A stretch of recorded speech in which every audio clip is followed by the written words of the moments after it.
ஆண்டவராக இயேசுவின் நாமத்தில் உங்களை யாவரையும் இந்த மாலை வேளை அன்போடு வாழ்த்தி வரவேற்கிறோம். சிபிஎஸ்க்காக பிள்ளைகளை அனுப்பின அனைத்து பெற்றோர்களுக்கும் என் சார்பிலும் பிசிஏ சர்ச்சின் சார்பிலும் உங்களுக்கு நன்றியையும் வாழ்த்தலையும் தெரிவித்துக் கொள்கிறேன். நீங்கள் இந்த கூட்டத்துக்கு பிள்ளைகளை அனுப்பினது உங்களுக்கும் உங்கள் பிள்ளைகளுக்கும் மிகுந்த ஆசீர்வாதமாக இருக்கும், நன்மையாக இருக்கும் நாங்கள் விசுவாசிக்கிறோம், நம்புகிறோம். இதனுடைய பிரதிபலிப்பை நீங்கள் உங்கள் வீடுகளில் பார்க்க முடியும். நல்ல ஒழுக்கத்தை பிள்ளைகள் வளர நாங்கள் சொல்லிக் கொடுக்கிறோம், அவங்களுக்காக ஜெபிக்கிறோம். இதை பார்க்கிற உங்களையும் தேவன் உங்களுடைய குடும்பத்தையும் உங்களுடைய குடும்பத்தின் நிலைமையும் ஆண்டவராக இயேசு மாற்றி ஒரு சமாதானத்தை தந்து உங்களை வழிநடத்த நாங்கள் தொடர்ந்து உங்கள் குடும்பங்களுக்காக ஜெபித்து வருகிறோம். இந்த நாளிலும் வந்திருக்கிற யாவரையும் அன்போடு வாழ்த்தி வரவேற்கிறோம். இந்த சிபிஎஸ்க்காக நான் தேவனுக்கு நன்றி செலுத்துகிறேன். அந்த பிள்ளைகளை கர்த்தர் பலவிதமாக ஆஸ்வதிப்பாராக. அவருடைய எஜுகேஷன், அவருடைய படிப்பு, அவருடைய ஃபியூச்சர், எதிர்காலம் எல்லாவற்றையும் தேவன் ஆஸ்வதிக்க வல்லவராக இருக்கிறார். இந்த நாளிலும் நான் ஒரு சில ஆலோசனைகளை சொல்ல நான் விரும்புகிறேன். வேதம் பைபிள் சொல்லுகிறது தேவன் அன்பா இருக்கிறார். அது நம்ம சொல்வது ரொம்ப ஈஸி, அன்பா இருக்குன்னு சொல்வது ரொம்ப ஈஸி. ஆனால் அவருடைய அன்பு எப்படிப்பட்டதுன்னு நான் உங்களுக்கு சுட்டி காட்ட விரும்புகிறேன். ஆண்டவராக இயேசு கிறிஸ்து இந்த உலகத்தில் வந்த நோக்கம் என்ன, அதை குறித்து சில காரியங்களை நான் உங்களுக்கு ஞாபகப்படுத்த விரும்புகிறேன்.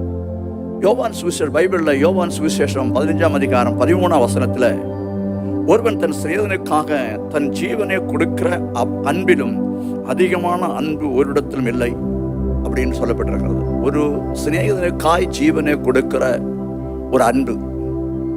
அப்படியானா ஆண்டவராக இயேசு கிறிஸ்து இந்த உலகத்துல மனிதனாய் வந்தது ஒரு நோக்கம் உண்டு. உலகத்துல எத்தனையோ தெய்வங்கள் வெளிப்பட்டது. ஆனால் மனிதனுடைய அக்கிரமத்துக்காகவோ மனிதனுடைய பாவத்துக்காகவோ அநியாயத்துக்காகவோ பனிஷ்மெண்ட் கொடுப்பாங்க தவிர அந்த பனிஷ்மெண்டை, அந்த தண்டனையை ஏற்றுக்கொண்ட யாருமே இல்லை, ஏற்றுக்கொண்டவங்க யாருமே இல்லை. ஆனால் ஆண்டவராக இயேசு இந்த உலகத்தில் வந்து அவர் பரலோகத்தில் இருந்தவர். அவர் மனித ரூபத்தில் இந்த உலகத்தில் வந்து பரலோகத்தின் ஆராதனையை விட்டுவிட்டு, பரலோகத்தில் சந்தோஷத்தை விட்டுவிட்டு,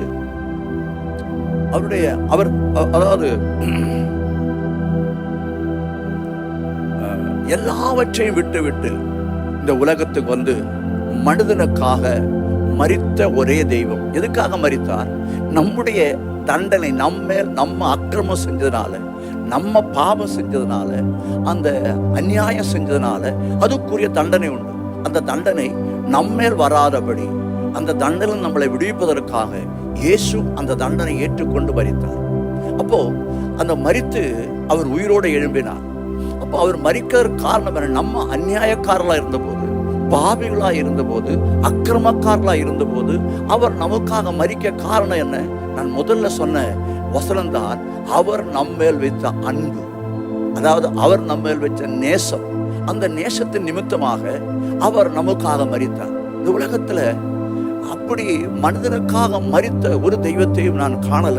அதனாலதான் இந்த இயேசுவை நான் அதிகமாய் பற்றுதல், நான் அதிகமாய் நேசிக்கிறேன், அதிகமாய் நான் அவரை பின்பற்றுகிற காரணமாக தான் நீங்களும் என்னை கேட்டுக்கொண்டிருக்கிற அன்பான சகோதர சகோதரிகளை உங்களுக்கு நான் சொல்லுகிறேன். இந்த உலகத்துல தன்னுடைய அன்பை, நம்மேல் வைத்திருக்கிற அன்பை வெளிப்படுத்துவதற்காக இயேசு அவர் பாடுபட்டார். எப்படி பாடுபட்டார்னு சொன்னால், அவர் வந்து சாதாரணமாக ஹார்ட் அட்டாக்ல அவர் மரிக்கல, இல்லை ஒரு ஆக்சிடென்ட்ல மரிக்கல. எப்படி அவர் மரித்ததனுடைய குறித்து பைபிள் தெளிவாய் சொல்லப்பட்டிருக்கிறது. அவரை அநேக அடிகள் அடித்தார்கள் சொல்லப்பட்டிருக்கிறது. அவரை அடுத்ததாக அவருடைய தலையில முள் கிரீடத்தை வைத்தார். இரண்டாவது, அவருடைய சிலுவையில் அறையும் போது 2 கரங்களையும் ஆணிகள், காலையும் கரங்களையும் ஆணி அடித்தார்கள். அப்படிப்பட்ட பயங்கர ஆணி அடிக்கிறதெல்லாம் பயங்கரமான வலி, அடி அடிக்கிறதெல்லாம் பயங்கரமான வலி. அது மட்டுமல்ல, அவருடைய சைடுல ஈட்டினால் குத்தினார்கள். இப்படி பயங்கரமா எவ்வளவு தூரம் அவர்களை வேதனைப்படுத்த முடியுமோ அவ்வளவு தூரம் வேதனைப்படுத்திதான் அவர் நமக்காக மரித்தார். அப்போ அவருடைய மரணம் சாதாரண மரணம் அல்ல, நம்மேல் வர வேண்டிய மரணம். நமக்கு வர வேண்டிய தண்டனை, நமக்காய் நம்ம செஞ்ச அக்கிரமத்துக்கு நமக்கு வர வேண்டிய தண்டனையை, நமக்கு வர வேண்டிய ஜட்ஜ்மெண்டை ஆண்டவராக இயேசு நமக்காக நம்மேல் வைத்திருக்க மனித குலத்தின் மேல் ஆண்டவர் வைத்திருந்த அன்பின் நிமித்தமாக, அன்பை வெளிப்படுத்துவதற்காக அவர் நமக்காக மரித்தார். இதை நம்ம பார்க்கும்போது நாம் எவ்வளவு அதிகமாய் அவரை அன்பு கூற வேண்டிய அவசியமாக இருக்கிறது, எவ்வளவு அதிகமாய் அவரை நேசிக்க வேண்டிய அவசியமாக இருக்கிறது. இதை புரிந்து கொண்ட ஒருவரும் அவரை வெறுக்க மாட்டார், அவரை நம்புவார்கள். அந்த நம்பிக்கை நமக்குள் வரும்போது அந்த தண்டனை நாம் விடுவிக்கப்படுகிறோம், நமக்குள்ள சமாதானம் வருகிறது. ஆண்டவருடைய பிள்ளைகளுக்கு பெரிய சொத்தெல்லாம் இல்லாவிட்டாலும், பெரிய மாடிக்கு மேல மாடி வீடுகள் இல்லாவிட்டாலும், ஆனால் இவைகள் ஒன்றும் கொடுக்க முடியாத சில காரியங்களை ஆண்டவராக இயேசு தன்னுடைய பிள்ளைகளுக்கு கொடுக்கிறார். அது என்னன்னா சமாதானம். இன்னைக்கு உலக தலைவர் முதல் கொண்டு எல்லாருமே ஓடிக்கொண்டிருக்க சமாதானத்துக்காக. ஆனால் இந்த சமாதானத்தை பெற முடியாமல் அலைந்திருக்கிற ஜனங்களை நான் பார்த்து கொண்டிருக்கிறேன். ஆனாலும் ஆண்டவர் நமக்காக மரித்ததினால் அதை நாம் நம்பும் போது அவர் நமக்குள்ள அந்த தண்டனையில் நம்மளை விடுவித்து நம்மை சமாதானத்துக்குள்ள வழிநடத்துகிறார். இன்னைக்கு அநேக குடும்பங்கள சமாதானம் இல்லை, பிள்ளைகளுக்குள்ள சமாதானம் இல்லை, பிள்ளைகள் நிமித்தமாகவும் சமாதானம் இல்லை, கணவன் நிமித்தமாய் சமாதானம் இல்லை, மனைவி நிமித்தமாய் சமாதானம் இல்லை, வேலைக்கு போன சமாதானம் இல்லை. இப்படி பல பல பல கோணங்களில் சமாதானம் இல்லாமல் வாழ்ந்து கொண்டிருக்கிற இந்த நேரத்தில் சமாதானம் எங்கே கிடைக்கும் என்று சொல்லி சிலர் பிராண்டி கடைக்கு போறாங்க, சில வேறங்கெல்லாம் போறாங்க, சில ஃப்ரெண்ட்ஸோட பீச்சுக்கு போறாங்க, பல இடங்களில் போய் அலைஞ்சிருக்கிறாங்க சமாதானத்துக்காக. ஆனால் நான் உங்களுக்கு சொல்லுகிறேன், உங்களுக்காக உங்கள் மேல் விழுந்த தண்டனைக்காக, நம்முடைய அக்கிரமத்துக்கு தண்டனையாக, நம்முடைய தண்டனை நம்ம மேல் வராதபடி அந்த தண்டனை ஏற்றுக்கொண்ட ஆண்டவரை நாம் நம்பும் போது ஆண்டவர் கொடுக்கிற ஒரு காரியம் நமக்குள் சமாதானத்தை தருகிறார். இன்னைக்கு சமாதானம் இல்லாமல் நீங்கள் வாழ்ந்து கொண்டு இருக்கிறீங்களா? நிம்மதி இல்லாமல் இருக்கிறீங்களா? உங்க வாழ்க்கையில இன்னைக்கு நான் உங்களுக்கு சொல்லுகிறேன், தேவன் ஆண்டவராக இயேசு நிச்சயமாய் அவர் உங்களுக்கு சமாதானம் தர வல்லவராயிருக்க. ஒண்ணு இல்லை, ஒரு நம்ப வேண்டும், அவ்வளவுதான். என்னுடைய அக்கிரமத்துக்கு என் மேல் வர வேண்டிய தண்டனை, நான் செஞ்ச அக்கிரமத்தினால், நான் செஞ்ச பாவத்தினால என் மேல் வர வேண்டிய தண்டனை என் இயேசு ஏற்றுக்கொண்டு எனக்காக மரித்தார் என்று நீங்கள் உள்ளத்துல நம்பும் போது அந்த சமாதானம் உங்களுக்குள்ள வந்துவிடும், அந்த சந்தோஷம் உங்களுக்குள்ள வந்துவிடும். என்ன கேட்பாங்க நிறைய பேர், இவ்வளவு சந்தோஷமா இருக்க காரணம் என்ன? ஒரே காரணம், ஆண்டவர் எனக்கு சந்தோஷத்தை கொடுத்திருக்கிறார், அதனால அதே சந்தோஷத்தை உங்களுக்கு தர நம்முடைய ஆண்டவர் விரும்புகிறார். அதனால உங்களுக்கு நான் பேசுகிறேன், இதை நம்புங்க. இதை நம்பும் போது ஆண்டவர் கொடுக்கிறது தான் சமாதானம், சந்தோஷம் உள்ளத்துல தருவார். அதனால இந்த நாள்ல இங்க வந்திருக்கிற பெற்றோர்களுக்காகவும் இங்க இருக்கிற பிள்ளைகளுக்காக நான் ஜெபிக்க போறேன்.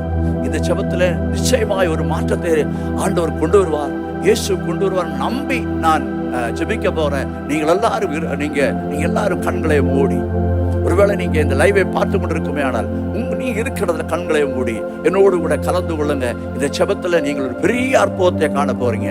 கண்களை மூடுங்க. அன்புள்ள ஆண்டவரே, இரக்கமுள்ள பிதாவே, எங்கள் ஆண்டவரும் இரட்சகருமாய் இருக்கிறவர், எங்களுடைய பாவங்களுக்காய், எங்கள் அக்கிரமங்களுக்காய் எங்கள் மேல் வர தண்டனையை நீர் ஏற்றுக்கொண்டு ஆண்டவரே உம்மை நம்பும் போது எங்களுக்கு நீ சமாதானத்தை விடுதலையும் தருகிற தேவனாய் இருக்கிறபடியினால் இதை நம்புகிற இந்த நேரத்தில் இதை நம்புகிற ஒவ்வொரு பிள்ளைகளுக்குள்ளும் ஒரு தேவ சமாதானம் உண்டாகத்தக்கதாக, ஒரு நிம்மதி உண்டாகத்தக்கதாக நான் ஜெபிக்கிறேன். குடும்பங்களில் சமாதானம் இல்லாமல் ஆண்டவரே சண்டையும் சச்சரவுமாய் இருக்கிற குடும்பங்களுக்காய் ஜெபிக்கிறேன். அந்த குடும்பங்கள் எல்லாம் பெரிய சமாதானம் உண்டாகட்டும். கணவன் நிமித்தமாய் வேதனைப்பட்டு கொண்டிருக்கிற மனைவிமார்களுக்காக, மனைவி நிமித்தமாய் வேதனைப்பட்டு கொண்டிருக்கிற கணவன்மார்களுக்காக, பிள்ளைகள் நிமித்தமாய் வேதனைப்பட்டு கொண்டிருக்கிற பெற்றோர்களுக்காக ஜெபிக்கிறேன். அவர்கள் எல்லாம் ஆறுதல் படுத்தி ஆண்டவரே நீர் ஒரு பெரிய விடுதலை என்ற குடும்பங்களில் கொடுத்து இந்த செய்தியை கேட்கிற, இந்த லைவை பார்க்கிற ஒவ்வொரு குடும்பங்களிலும் சமாதானம் உண்டாகத்தக்கதாக, விடுதலை உண்டாகத்தக்கதாக, ஆண்டவரே அவருடைய உழைப்பின் பலனை அவர்கள் காணப்படத்தக்கதாக இயேசுவின் நாமத்தில் நாங்கள் ஜெபிக்கிறோம். அநேக பெற்றோர்கள் தன்னுடைய பிள்ளைகளுக்காய் வேதனையோடு இருக்கிறாங்களப்பா, அவங்களுக்காக நாங்கள் ஜெபிக்கிறோம். பிள்ளைகள் ஆண்டவரை உம்மை அறியவும், நல்வழியில் நடக்கவும், அவருடைய பொல்லாத வழிகளை விட்டு கெட்ட வழக்கங்களிலிருந்து அவர்கள் விடுவிக்கப்படவும் இயேசுவின் நாமத்தில் நான் ஜெபிக்கிறேன். அப்பேற்பட்ட ஆவிகளை இயேசுவின் நாமத்தில் கட்டிந்து கொள்ளுகிறேன். இரத்தத்தால் நாங்கள் ஜெயத்தை கட்டளையிடுகிறோம். ஒவ்வொரு பிள்ளைகளை நீர் ஆசீர்வதிப்பீராக. இதை பார்த்து கொண்டிருக்கிற ஒவ்வொரு குடும்பங்களை நீர் ஆசீர்வதிப்பீராக. ஒவ்வொரு குடும்பங்களிலும் உம்முடைய மகிமை இறங்கத்தக்கதாக, உம்முடைய சமாதானம் உண்டாகத்தக்கதாக, உம்முடைய விடுதலை உண்டாகத்தக்கதாக ஜெபிக்கிறேன் அப்பா. ஒவ்வொரு குடும்பங்களை ஆசீர்வதியும் அப்பா. போதுமான வருமானம் இல்லாமல் ஆண்டவரே, வேலைக்கு போனால் வருமானம் இல்லாமல் ஆண்டவரே வறுமையோடு இருக்கிற குடும்பங்களுக்காய் ஜெபிக்கிறேன் அப்பா. அந்த குடும்பங்கள் எல்லாம் வறுமை நீக்கி போதுமான வருமானம் உண்டாகத்தக்கதாக, நல்ல வேலை கிடைக்கத்தக்கதாக குடும்பங்களுக்காய் ஜெபிக்கிறேன். அதுக்கு மேலாக குடும்ப சமாதானத்துக்காய் ஜெபிக்கிறேன் அப்பா. ஒவ்வொரு குடும்பத்தில் தேவ சமாதானம் உண்டாகத்தக்கதாக ஆண்டவரே, குடும்பத்தில் நிம்மதி உண்டாகத்தக்கதாக ஜெபிக்கிறேன். ஒவ்வொருவரையும் நீர் ஆசீர்வதிப்பீராக. ஒவ்வொரு குடும்பங்களை ஆசீர்வதிப்பீராக ஆண்டவரே. விசேஷமாக இந்த நாளில் ஆண்டவரே, இந்த CBS வந்த பிள்ளைகளுக்காக நாங்கள் ஜெபிக்கிறோம். ஒவ்வொரு பிள்ளைகளை நீ பொறுப்படுத்திக் கொள்வீராக. அவர்களுக்கு நல்ல ஃபியூச்சரை கொடுக்கும்படியாக ஜெபிக்கிறோம். அவர் நன்றாக படித்து ஆண்டவரே நல்ல பொசிஷனுக்கு வரத்தக்கதாக இயேசுவின் நாமத்தில் நான் ஜெபிக்கிறேன். ஆண்டவரே, அந்த பிள்ளைகள் எல்லாம் ஆண்டவராக இயேசுவினால் ஆஸ்வதிக்கப்பட்டவர்களாய் காணப்பட ஆண்டவரே, அந்த பிள்ளைகள் நிமித்தம் பெற்றோர்கள் சந்தோஷப்படத்தக்கதாக தேவரீர் உதவி செய்யும்படியாக ஜெபிக்கிறோம். பொல்லாத பழக்க வழக்கங்களிலிருந்து அந்த பிள்ளைகளை விடுவித்து அவர்களை உயர்த்தும்படியாய், ஒவ்வொரு பிள்ளைகளை உயர்த்தும்படியாய் ஜெபிக்கிறேன். கர்த்தருடைய கரத்தில் ஒப்புக் கொடுக்கிறோம் அப்பா. ஆண்டவரே, இந்த 5 நாள் வந்த பிள்ளைகளுக்காக ஜெபிக்கிறேன். 5 நாள் வந்த பிள்ளைகளையும் கர்த்தர் ஆசீர்வதிப்பீராக. ஆண்டவரே, அவர்களை நீ பொறுப்படுத்திக் கொள்வீராக. உம்முடைய பரிசுத்த ஆவியின் ஆளுகை அவர்களுக்குள் கடந்து வர ஆண்டவரே, ஒரு எழுப்புதல் அந்த பிள்ளைகளுக்கு உண்டாகத்தக்கதாக, ஏற்ற நேரத்தில் அவர்கள் ஆண்டவரே ரட்சிப்பின் சந்தோஷத்தை பெற்றுக்கொள்ளத்தக்கதாக தேவரீர் உதவி செய்யும்படியாய் ஜெபிக்கிறேன். தேவ கரத்தில் அர்ப்பணிக்கிறோம் அப்பா. நீர் பொறுப்படுத்திக் கொண்டதுக்காக ஸ்தோத்திரம். வந்த பெற்றோர்களுக்காக நன்றி ஆண்டவரே. இந்த இடத்துல வந்திருக்கிற பெற்றோர்களுக்காக நன்றி செலுத்துகிறோம். அவர்களை ஆசீர்வதிப்பீராக. இங்கே வந்தது அவங்களுக்கு நன்மையாய் மாறட்டும், அவருடைய வாழ்க்கை மாறட்டும், அவருடைய சூழ்நிலைகள் மாறட்டும் ஆண்டவரே. பெரிய சமாதானம், சந்தோஷம், நிறைவு ஒவ்வொரு பிள்ளைகளுக்கு உண்டாக ஜெபிக்கிறேன். கர்த்தர் தாமே பொறுப்படுத்திக் கொள்வீராக. தேவநாமம் மகிமைப்படட்டும் ஆண்டவர். இந்த நேரத்தில் ஆண்டவராக இயேசுவின் நாமத்தில் ஒவ்வொரு பிள்ளைகளையும் அவருடைய பெற்றோர்களையும் ஆசீர்வதிக்கிறேன். உம்முடைய பிள்ளைகள் மேல் உம்முடைய ஆசீர்வாதம் தங்கி தாபரிக்க ஜெபிக்கிறேன். பொறுப்படுத்திக் கொண்டதுக்காக நன்றி. ஒவ்வொரு பிள்ளைகளையும் தொட்டதுக்காக நன்றி. ஒவ்வொரு பெற்றோர்களையும் நீ தொட்டதுக்காக நன்றி. உம்முடைய ஆசீர்வாதங்கள் அவர்கள் மேல் இருந்ததுக்காக நன்றி ஆண்டவரே. அவளுக்கெல்லாம் ஒரு எழுப்புதலை நீ கொடுத்ததுக்காக நன்றி. எல்லா துதிகன மகிமை உமக்கே நாங்கள் தருகிறோம். இயேசுவின் நாமத்தில் ஜெபிக்கிறோம் பிதாவே, ஆமென். கர்த்தர் தாமே உங்களை ஆசீர்வதிப்பார். உங்களை கொண்டு ஆண்டவர் பெரிய காரியங்களை செய்வார். குடும்பங்களில் சமாதானத்தை ஆண்டவர் தருவார். உங்கள் பிள்ளைகள் மூலமாய் நீங்கள் ஆஸ்வதிக்கப்படுவீங்க. ஆண்டவர் உங்களை மென்மேலும் உயர்த்த நான் ஜெபிக்கிறேன். God bless you.